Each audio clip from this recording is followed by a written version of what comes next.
I was given visitation, very limited, but since we live in different states, I sought to contact her, and I did end up going to Texas twice, but every chance she got, she would find or nitpick, try to look for anything that she could basically call the cops on me.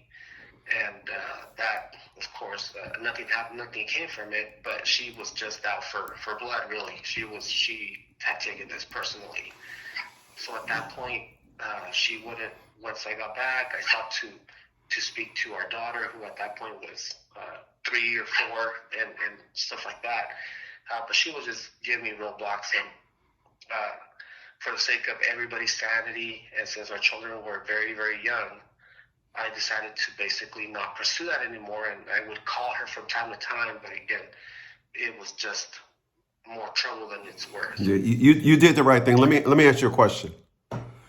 So when you went to court and was told that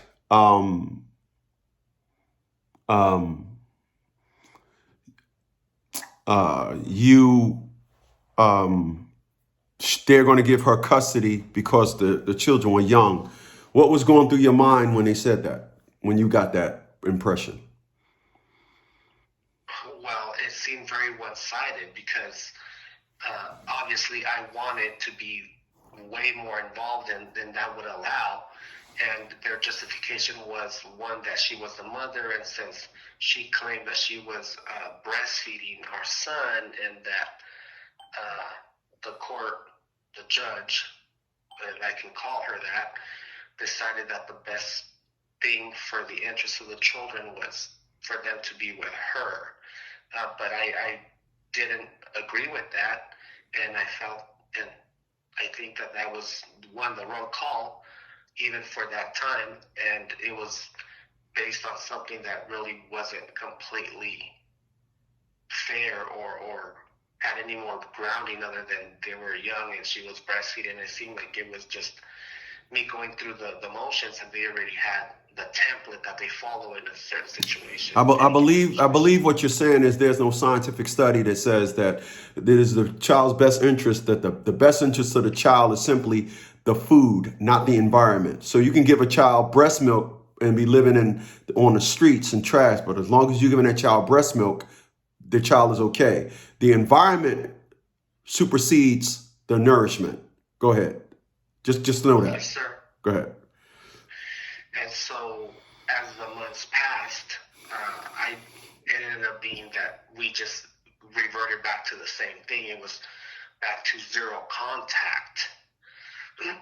And it wasn't very long after, months, and again, I don't recall, but maybe 6 months, if that, at which point I began to receive letters in the mail from the Texas Attorney General's office saying that I was being asked to appear in a child support, or that a child support case had been opened against me, and that I had a court date here and there, certain dates. And when was this? When was this? I'm sorry. Very likely the same year, 13 onward, for sure. Okay. 13 onward.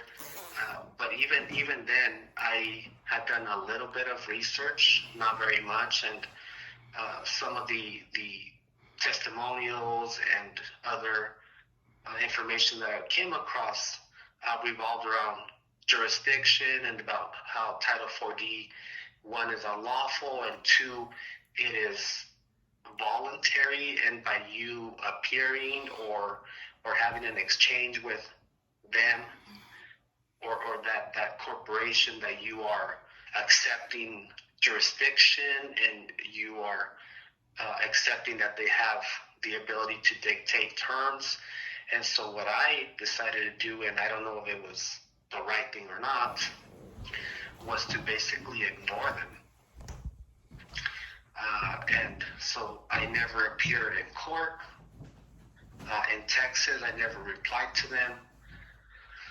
They did try to, and are now still But throughout the years, I have moved either residences, addresses, and now even states. I now live in Nevada and not California. They have sought to serve me, but they have never been able to serve me. However, I do believe that a judgment was given against me because for many years now, probably from 14, 15 onward, they have been garnishing my tax returns ever since they were not able to, one, I haven't appeared, and two, they haven't been able to serve me. I do believe that a default judgment has been given because they've been garnishing my tax return. And well, allow me. Well, the thing what I always tell people is, I'm not going to ignore you. You invite me to court, I'm coming. All I ask is you leave the key to the building under the mat out front, because I'll be the first one there. There's a lot of lingo and a lot of curriculum out there in social media about just ignoring them. If the address is valid, meaning if they send you a letter, the unfortunates in your case, and I'm telling you this is not right, but this is how they did it, an acceptable way of establishing jurisdiction. They mailed you a letter and never got a letter back saying by the post office saying that this person does not live at this address. And when they get this person does not live at this address, what happens is the mother has not established the correct information to open the case. The mother didn't do that. But when the mother says he lives here, and then they send you a letter, and then they send you another letter, and you either don't respond, blah, blah, blah, but don't go to court.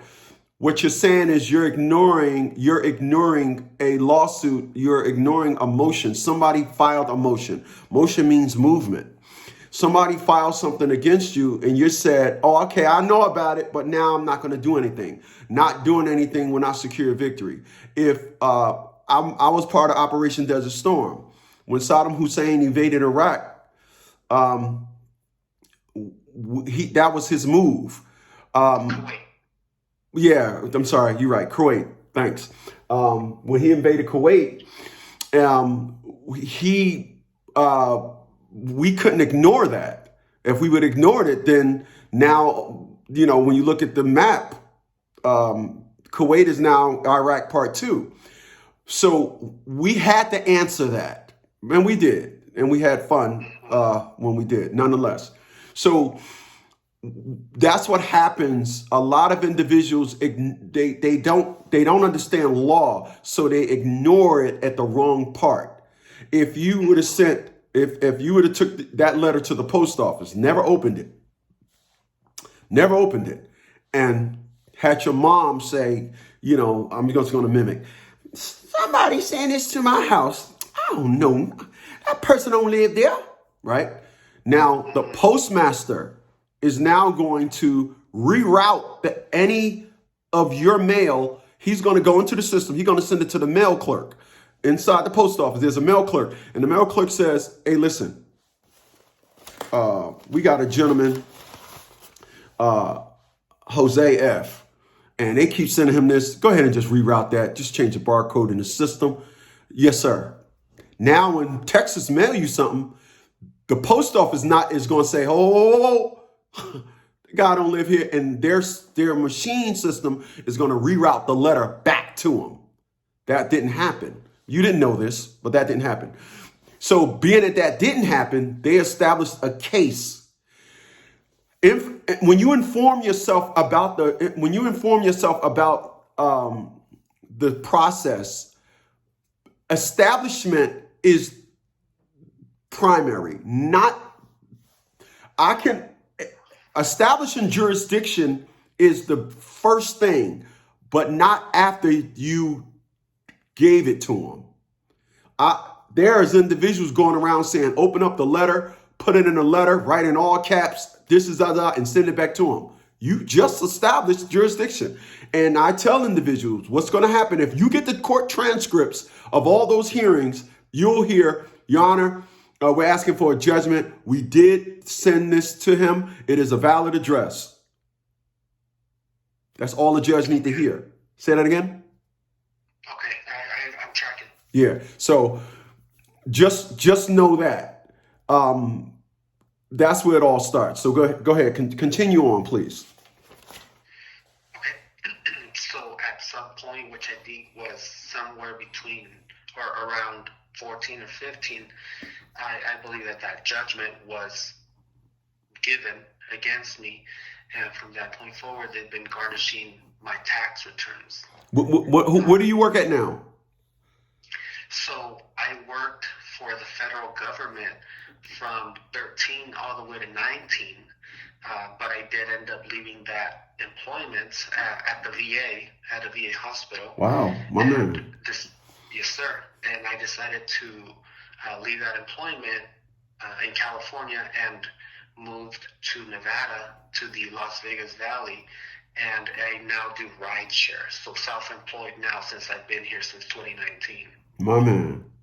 You sound like you had the same quest. When I got out the military, I went to work for the VA in Poly Place in Brooklyn. When I went to work for the VA hospital. I actually want to go back and just volunteer sometime, a couple of days a week. I want to go back and just volunteer, man. I kind of miss being around the culture and environment. Doing ride share, perfect, brother. I tell people that's the best thing to do. So they're mailing you stuff and trying to find you, et cetera, the courts now, yes? Yes. Uh-huh. I think that me being self-employed has really, and I didn't do it on purpose, it just worked out that way for once, a little bit in my favor, is they're not able to garnish my wages because it's on a self-employed status, but they're still messing with my tax return. This past year, I filed for 2 years because my wife and I filed jointly, and it hurt. They took quite a bit of money from me, and they don't touch my wives, but then, I never see a penny from any of my returns if I am due for a refund. Mm-hmm. Okay. All right. So you're one of those individuals that I tell you have to separate yourself. So I'm gonna just tell you. So with 2 kids, we're looking at probably 10 years. Have you any idea what they told you your amount was going to be with the child support? No, I have no clue. But I think you're more or less accurate in saying that it's 10 years or so. And I don't know what the rate is, but it's up there, I suppose. All right. So